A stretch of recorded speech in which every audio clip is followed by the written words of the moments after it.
The bail schedule in this case is $3,335,000. I'll hear from the people. Thank you, Your Honor. Just briefly, you know, I disagree with probably 95% of what Mr. Fletcher said, but I'm not going to waste everyone's time. I agree that there is a time and a place to litigate the facts of the crime. That's a preliminary hearing. That's not bail. We are simply here to discuss bail. The factors are enumerated, and that's what I put in my motion. The primary consideration this judge has to consider is protection of the public. This defendant, when I wrote this, I was appalled that all these crimes have taken place, and he basically is above the law. And this defendant has been on probation, and it didn't work. He was on parole, it did not work. He's been convicted of felonies in California, Nevada, federal court, nothing worked. He then, in 2014, was charged with a robbery, and it's a life sentence. He was given bail, this fact that counsel didn't even mention, and not only did he comply with the terms of the bail, he escalated his behavior and committed murder. So what do we do with him? Because how do we ensure that he's not going to get out and kill someone else, that he's not going to get out and threaten these witnesses, as he's done for 30 years, that he's not going to get out and extort more people to get more money to pay for his defense? How do we know that he will follow the laws?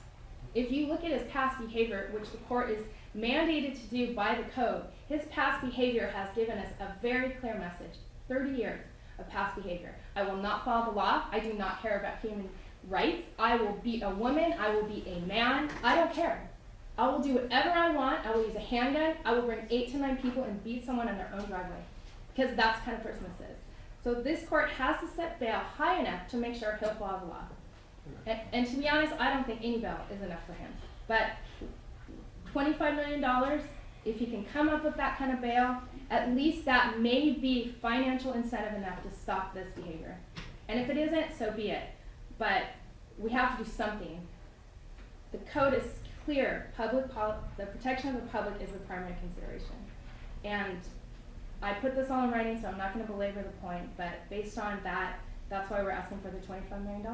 Thank you. Judge, she's appalled, but she didn't file a single charge. I understand, Mr. Fletcher. And you know, the personal attacks on him get to to really the heart of this matter. They don't like him.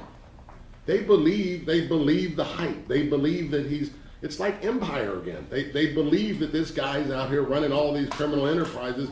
And I'll point out, I've been in this. I'm sorry, Mr. Fletcher. Sir, I'm not interrupting you. Yes, sir, I apologize. If there's any more outbursts, any more mumbling, I'm going to ask the deputies to remove that person. This ain't the streets. My apologies. No apologies necessary, Your Honor. That she doesn't like him, and she says, I don't think he should have bail. Really? That's not the standard. We're supposed to be sitting here meting out justice blindly. She has intentionally and identified this gentleman as a person for her wrath. I have been on this floor trying cases with the heads of the Mexican mafia or the heads of the Black Guerrilla family. You know what they all had in common? Bail. Bail. See, he talks about... Thank you, Judge. Thank you, Special. Could you please, if you're gonna, the schedule amount is $3,335,000. I'd ask you to at least follow the schedule. Thank you. Thank you, Judge. All right, I am bound by the dictates of Penal Code Section 1270.1 and 1269C. First thing I have to consider is the maximum sentence that the defendant may face, assuming that all charges are true. And it's at least multiple life terms, and just for count 1, the murder, with nothing else, the minimum term would be 75 years. So that would be 75 to life just on count 1. I have to consider the danger to other persons if the defendant's released, and again, assuming that the charges are true, and looking at the People's Memorandum, there was numerous incidents outlined in this memorandum, the potential of harm to others, and the continued serious crime potential was great. Defendant appeared to have made numerous threats to others and engaged in multiple instances of violent conduct. He has ties to states outside of California, for example, Nevada, where apparently he has fled, according to the affidavit filed by the investigating officer in this matter when he sought no bail from Judge Brandlin. The defendant has a great potential to flee, and apparently has so in the past. In this court's opinion, $25 million is reasonable, and it is so set. There's a second issue that I must get to, and there's people asked for a what is known as a 1275.1 hold. That's pursuant to Penal Section 1275.1 that the defendant not be released unless the defendant shows by preponderance of the evidence that any part of the consideration is not feloniously obtained. I've read the people's position on this. However, it was not given under oath.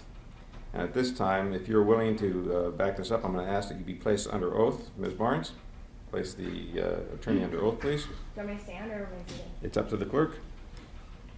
That's fine. You do solemnly state that the testimony you may give in the cause now pending before this court shall be the truth, the whole truth, and nothing but the truth, so help you God.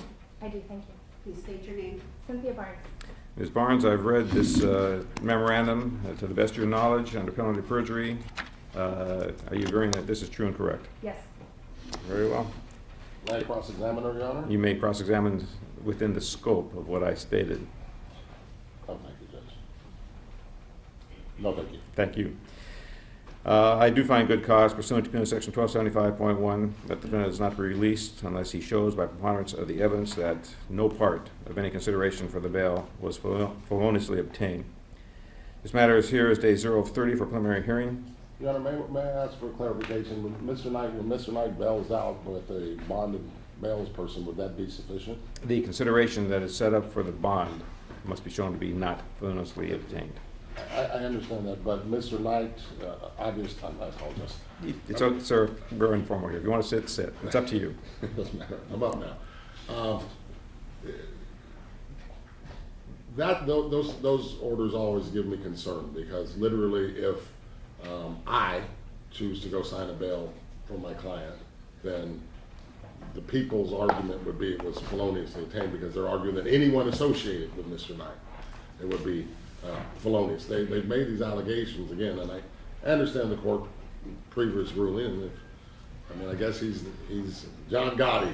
My client's John Gotti. He has a bigger bail than John Gotti. But if Floyd Mayweather walks in and bonds my client out, are they going to be then subjected to Mr. Mayweather's going to have to sit down and be accused of, I don't know, running a criminal empire as well? I don't think so. Again, you're asking me to make a ruling in advance, which I Yes, generally do not do. I know, Like, but you would have to show that the source of funds has not been feloniously obtained.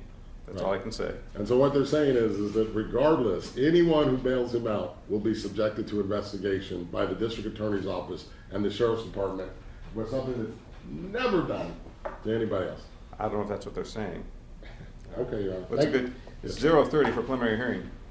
I'm going to be engaged in trial, but that doesn't make any difference. I'd be glad to recess the trial for the preliminary hearing. Next week is not good. I'll be teaching, actually I'm teaching homicide and death penalty to other judges. Maybe up April 3rd? Is April 3rd acceptable to the people? Well, Your Honor, it's 0:30, so, It is 0:30. and we did a specific waiver on the record, and we might need to check the minute order. I can't remember if we did calendar days or court days. It's normally court days. It's 0:30 calendar days. Mr. Knight did not agree to any continuance. The council did. Mr. Knight's counsel arguably wasn't his counsel at the time. He had been fired prior to that. And this is a personal right. And you know, they jump up and down and say he can't get out. And then when we want to have a hearing to prove he's innocent, now they want to put it off for how long? Well, I don't know. I'm holding that this is 0:30 calendar days. He did a time waiver in court. I understand. I read the minutes. Okay, so, He also took a 60-day time waiver. I'm aware of that as well. thank you. So I would suggest the week of April 13th. Any day that week should be fine with us. The 13th is 24 of 30. Any day that week is fine, maybe the 16th? I'd suggest the 16th to Ms. Barnes only because I have another proceeding I'm in. If the 16th is okay with the court, it would help. But if it has to be the 13th, I will try to make it. Judge, I don't think those are fair considerations. These people are in jail. These people get phones. These people can have Benny. This is absurd. I'm not absurd. That argument is, well, what's convenient for them? He's entitled to a speedy preliminary hearing That's as correct. well. Within 30 days of today. Any day of the week of the 13th is fine with me. 13?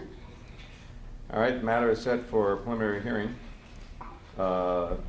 April 13, 2015, 8:30 a.m. This department, that is Dean. A 24 of 30. Let me inquire. We're not quite done yet. Just a general time estimate, and council knows things go here fast, of how long this preliminary hearing is going to last. I think the people's evidence will probably be 3 to 4 hours, but that doesn't take. Is into a day consideration- sufficient? Yes. Can we inquire, because they're gonna have to grant immunity. And I would ask for, and I'm asking this court to order, that when they grant or any discussions regarding immunity be immediately turned over to the defense for purposes of preparing for the preliminary hearing. Because Mr. Sloan cannot take that stand without, well, he can I do understand whatever what he you're wants. saying. The only thing I can grant is discovery pursuant to section 1054.1 A through F, and that's what I'm doing. Yes, sir, but I'd also ask the court, I think this falls under Brady material because it would be exculpatory leading to impeachment evidence. And if their star witness is asking or asked for immunity, we're entitled to know because that's an admission. And if it's under Brady versus Maryland, as you state, that is a obligation by the people. Yes, sir. That I do not get involved in, and you have your remedies if they do not follow through. If I could see counsel's sidebar, that's something I do not want to discuss in open court. And the people concede this. They say he's bailable. They've conceded that he's bailable. But $25 million is absurd, and it's not reasonable. It's clearly excessive. Fire department. This car ran over 2 guys that were fighting, and then he just pulled back and pushed forward and run them over. 2 guys are laying down. 142nd, man.